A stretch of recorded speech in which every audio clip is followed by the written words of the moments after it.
Hi, I'm John from Advantage Subliminal. Today I want to talk about low self-esteem, about feeling that the world is just taking you for granted, testing you, things not happening that you want to happen, or things reaching a depth of despair that makes you think none of it is worthwhile.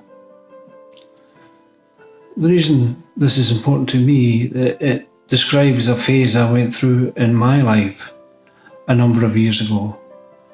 My children were all young, I was working, job wasn't going well, had very poor income, and I just didn't know where to turn. No matter what I did, nothing just seemed to go right. Having said that, it was at that time that I had a small mini miracle in my life. Now, miracles mean different things to different people, but to me a miracle is a normal thing that happens at extraordinary times. I was in the depths of despair.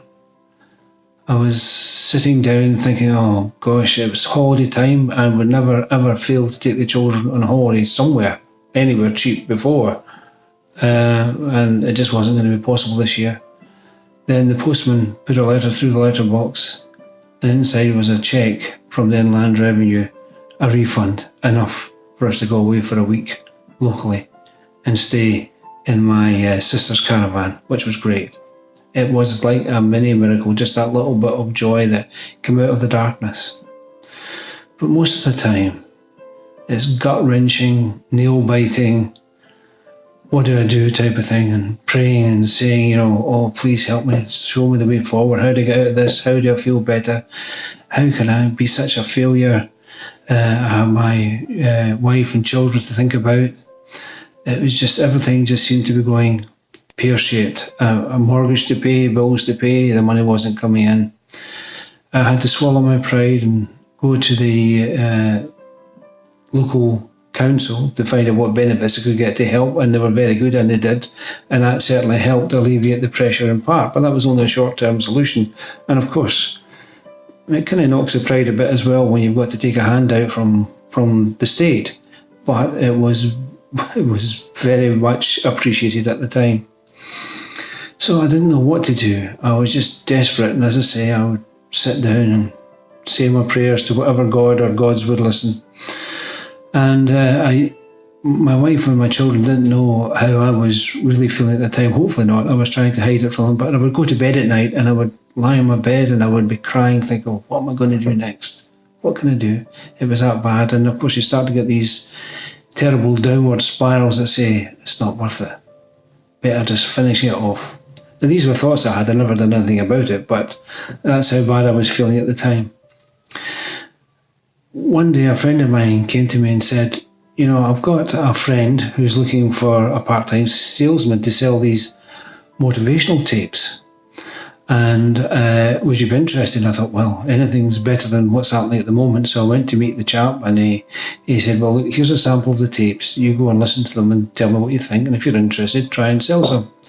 So I got the tapes. Now, don't get me wrong, I'm not in favour of motivational tapes. I think, and motivational speakers, because I think they're very good at the short-term fix. You listen to them and you feel good and you think, great. But unless it's something that's sustainable within you, it's only a short-term gain. And sometimes it's like a seesaw. It lifts you up, then it drops you down even further than you were before when you realise that you're not getting what you need or what you desire or what you want to happen. So with that thought in mind, I listened to the first tape. Now, I'll tell you now, the name of the tape, I'm sure, was the Phoenix something or other by Brian Tracy. And I listened to the tape and I thought, he's saying these things. It was great. And it wasn't a motivational talk. He was just talking about life and what to do. And I thought, I know most of what he's talking about, and I'm not doing any of it. I've forgotten it. Because I was so wrapped up in myself, I was forgetting to look inside at my own truths, the things that were important to me.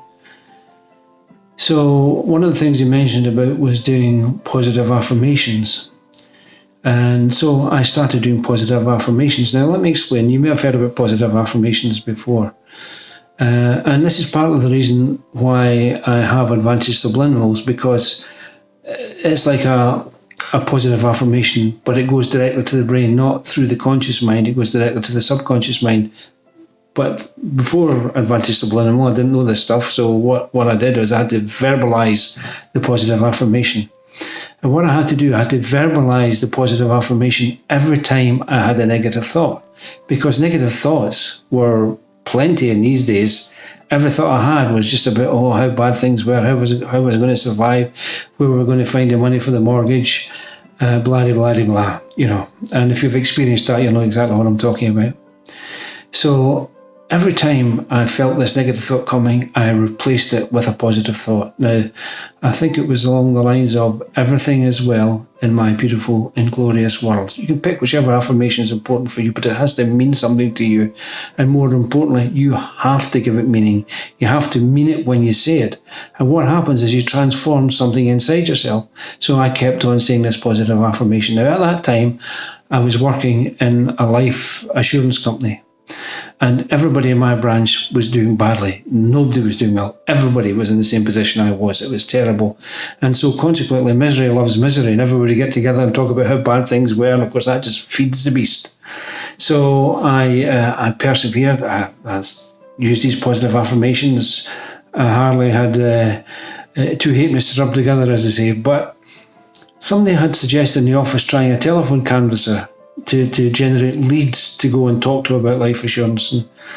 And so I tried it. I could hardly afford to pay someone to do it, but it was a small amount, and the girl came and she done the job, and she done a fantastic job. She found me people who even were just slightly interested in what I had to offer, and that was enough for me to go and see them. And what happened was that because I kept things small, very small, it was much easier to sell, and consequently I had lots and lots of small sales. And then because I had lots and lots of small sales, I started to get big sales. Now, if I'd gone for big sales to start with, I would have probably ended up with nothing. But keeping it small, keeping it reasonable, and the people I dealt with were great. They were really nice, but I was working very, very hard, first thing in the morning to last thing at night. I was so busy that the branch had to give someone to help me to do the paperwork, because I just couldn't cope with it all. It was too much to try and do that and also keep up with my appointments. And my income increased dramatically. It was a wonderful feeling. It really was. I had to keep on saying the positive affirmations to myself, doing it all the time. It came to Christmas, and I won a Christmas hamper at the office, and it was a nice hamper. I'd never won anything before. I was well pleased. And the manager asked me to stand up and do a talk at a branch meeting. Now, I stood up and I knew everybody that was sitting there listening to me, because they were all friends of mine. They were all going through the same thing I'd gone through, and I just shared what had happened to me and what I was doing. And I persevered, and it was really, really good. It was as if another miracle had happened in my life. And I learned then that the most important thing is what you feel inside yourself and what you do inside yourself. We can either feed the negative energies, or we can feed the positive energies. And if you feed the positive energies, you start to emit a positive energy, and you start to attract positive energies. Whereas if you feel negative all the time, then, as I said earlier, misery feeds misery. You attract other miserable people, and you're all miserable together. And there's a certain type of happiness in that, because you know you're not on your own, but it's not the answer and it's not the solution. The thing is to change the inside of you. It's not the external things. Nothing changed outside the company. Nobody came and handed me all this business. I made it happen myself, but I was given the tools. I was showing the way to make it happen, and I just had to make that step and say, well, I'm going to do this. I'm going to try it. Can't afford it, but what have I got to lose? I've got to try something. And fortunately, it worked. It was great. I didn't stay with the company for a long time. I moved on elsewhere after that, and the positive affirmations kind of fell by the wayside because they weren't as important to me then, and I just turned back into the normal routine, but never ever back to that situation again. I was fortunate, and I was blessed to be able to fight my way out of that situation, but it was a very, very dark period in my life. So please think about what I've said. If anything resonates with you at all, please try a positive affirmation. And if you're seeking meditational help or help when you're sleeping, then please look at my Subliminal Meditations, because a lot of what I said is included in there to help you to find that person inside that's striving to come out and to be what you want to be. Thank you. Bye.